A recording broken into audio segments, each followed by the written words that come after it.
Hello everyone, today we are going to make a project which is simple LED circuit.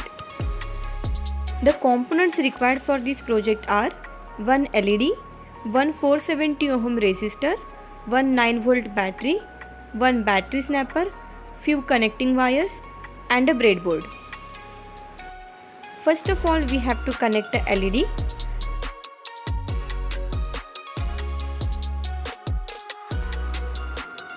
The longer terminal of LED is positive terminal, which is anode, and the shorter terminal of LED is negative terminal, that is cathode. Let's place the LED on the breadboard. Now take a 470 ohm resistor. We have to connect it to the positive terminal of LED.